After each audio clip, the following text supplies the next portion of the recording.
Halo historian. Assalamualaikum warahmatullahi wabarakatuh. Yuk belajar sejarah.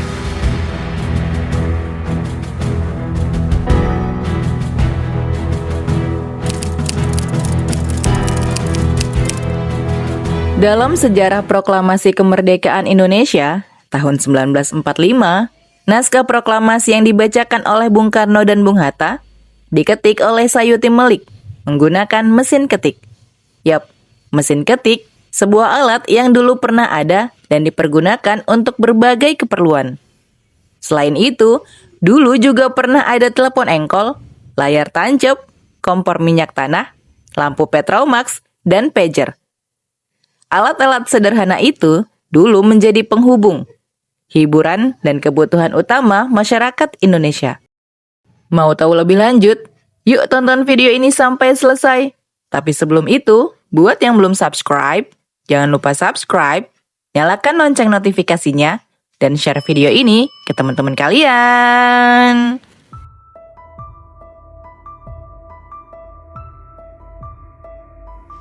Mesin ketik adalah revolusi dalam penulisan yang mendominasi kantor-kantor pemerintahan, lembaga pendidikan, dan kesekretariatan pribadi di Indonesia sejak masa kolonial hingga akhir abad ke-20. Alat ini berfungsi sebagai perangkat wajib untuk menciptakan surat resmi, dokumen legal, naskah, hingga skripsi. Keberadaan mesin ketik menggantikan proses penulisan tangan yang lambat, memungkinkan produksi dokumen yang seragam, rapi, dan mudah dibaca dalam jumlah banyak.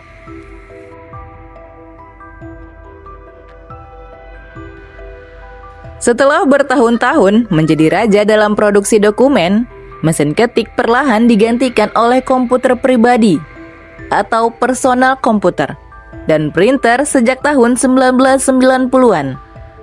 Keunggulan word processor yang memungkinkan koreksi tanpa tip X dan kemampuan mencetak dalam berbagai format dan gaya huruf membuat mesin ketik manual dan elektrik kini menjadi artefak vintage. Meski begitu, warisannya abadi, termasuk tata letak keyboard QWERTY yang masih kita gunakan sampai saat ini.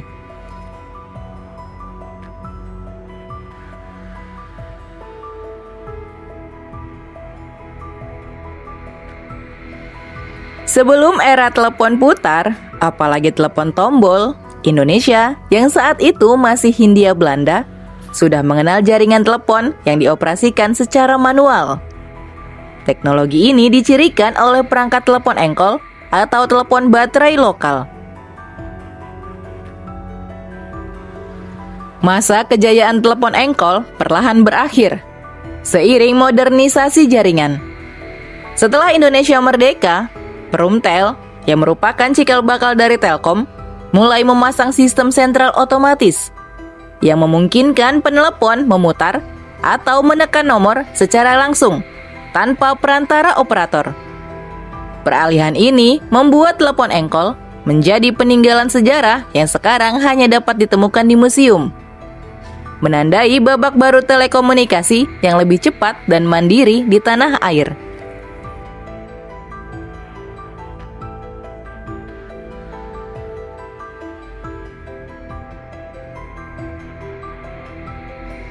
Layar tancap adalah teknologi hiburan rakyat yang memiliki sejarah panjang dan kaya di Indonesia.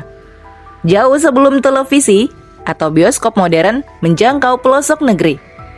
Kehadirannya sudah ada sejak awal abad ke-20. Namun pertunjukan film keliling ini menjadi masif sejak era pendudukan Jepang.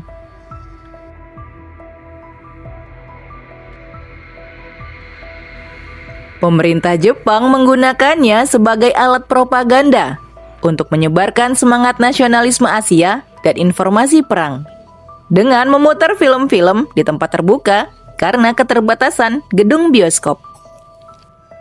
Setelah kemerdekaan, fungsi layar tancap berubah total menjadi hiburan massal dan puncaknya terjadi pada era Orde Baru. Dia menjadi ikon pesta besar di pedesaan, seperti pernikahan atau sunatan, bahkan menjadi penentu status sosial. Siapa yang mampu menyewa layar tancap dianggap memiliki kedudukan tinggi. Program seperti Film Masuk Desa oleh PPFN turut mempopulerkan film sebagai media informasi dan hiburan, membuat lapangan desa menjadi bioskop dadakan yang meriah, mempererat tali gotong royong masyarakat. Meskipun pertunjukan layar tancap sering menghadapi isu perizinan dan kendala teknis dari proyektor seluloid, dia tetap bertahan hingga tahun 1990-an. Namun ekspansi stasiun televisi swasta yang masuk ke berbagai daerah dan menjamburnya VCD atau DVD player menjadi pukulan telak. Perlahan layar tancap tenggelam, digantikan oleh hiburan yang lebih mudah dan privat. Warisan layar tancap sebagai sinema rakyat yang murah meriah yang menyatukan masyarakat di bawah langit malam tetap menjadi kenangan tidak terlupakan dalam sejarah perfilman Indonesia.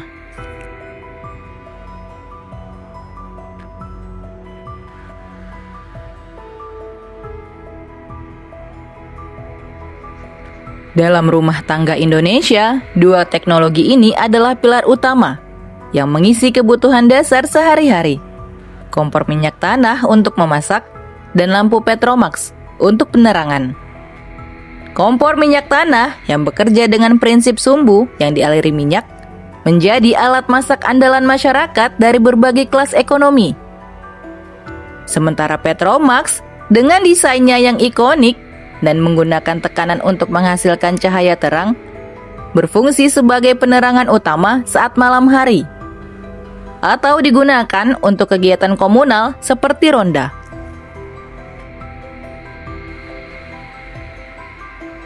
Dua perangkat ini menunjukkan betapa besar ketergantungan rumah tangga Indonesia pada bahan bakar minyak tanah sebagai energi utama. Kompor harus diisi ulang secara berkala, dan sumbu harus diganti. Sementara Petromax membutuhkan pemompaan agar minyak dapat naik dan terbakar di mantel lampunya, menghasilkan cahaya putih yang khas.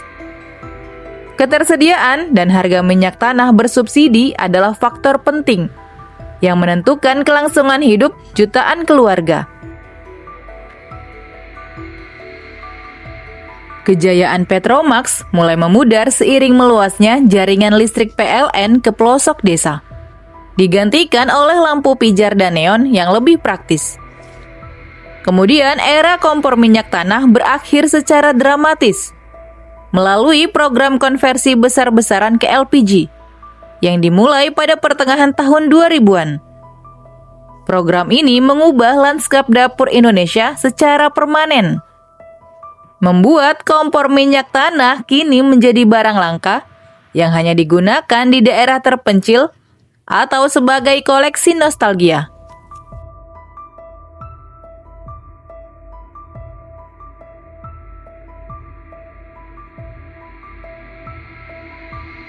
Pager atau penyeranta adalah teknologi komunikasi mobile yang sangat populer di Indonesia pada era 1990-an. Sebelum ponsel menjadi mainstream. Sistem ini sebenarnya sudah mulai beroperasi sejak 1976. Tapi mencapai masa kejayaannya 2 dekade setelahnya. Memiliki pager di pinggang atau saku adalah simbol status dan menandakan bahwa profesi seseorang membutuhkan kontak cepat seperti eksekutif, dokter, atau pebisnis.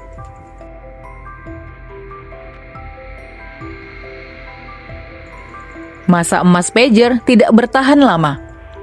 Krisis ekonomi 1997 sampai 1998 memukul industri ini. Dan yang lebih penting, kemunculan ponsel GSM dengan fitur SMS pada awal 2000-an.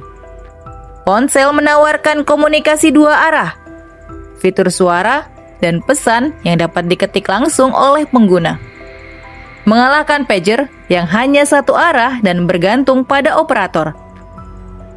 Walaupun sekarang hampir punah, pager masih digunakan secara terbatas di beberapa institusi vital seperti rumah sakit, karena keandalannya dalam transmisi sinyal darurat.